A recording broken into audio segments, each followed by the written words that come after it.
Salut tout le monde, j'espère que vous allez bien, c'est Paulette de Poppy Bijoux. Aujourd'hui, c'est une vidéo assez rapide pour vous montrer comment rendre plus solide et plus rigide vos aiguilles.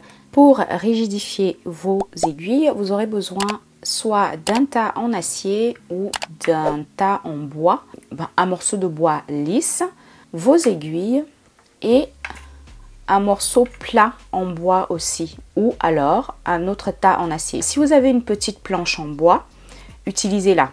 Moi ici j'ai pris ma corde à lime, elle sert à nettoyer les limes quand on nettoie le métal ou les bijoux, quand on fait les bijoux en fait. Pourquoi rigidifier vos aiguilles?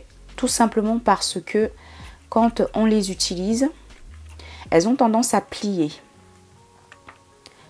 Donc quand vous prenez une aiguille, le mieux c'est de les faire quand vous venez de les recevoir. Elles se tordent très facilement et même pendant le tissage, j'ai déjà eu à casser des aiguilles pendant le tissage et c'est très rageant. Heureusement que quand on les achète, il y en a pas mal dans les sachets. Que ce soit les aiguilles de taille 10, de taille 12, de taille 13, de taille 11, il faut les rendre plus solides. Elles ont tendance à plier, donc je fais à peine, hein. Vous voyez ? Même des fois, quand on veut les remettre en place, elles risquent de casser. Surtout, quand vous avez votre aiguille qui est tordue, surtout faites-le avec les mains.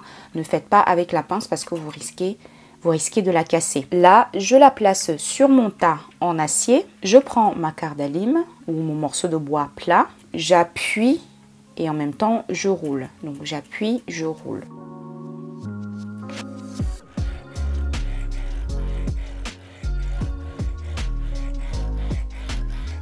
On commence par la pointe et on y va délicatement vers le chat.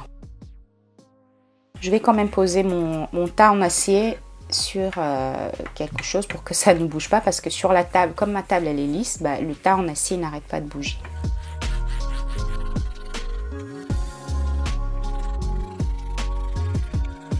Moi, je préfère le faire pendant 1 minute, c'est beaucoup plus sûr. Et voici comment vous rendez solide votre aiguille. Là, elle s'est redressée aussi, donc c'est top. Là, si j'essaie de tordre, elle va se tordre, mais très légèrement.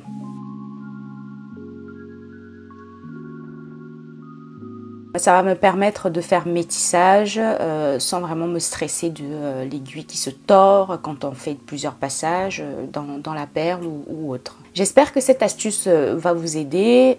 N'hésitez pas à me mettre un pouce bleu si vous avez aimé, à partager la vidéo et moi je vous dis à très bientôt. Ciao ciao!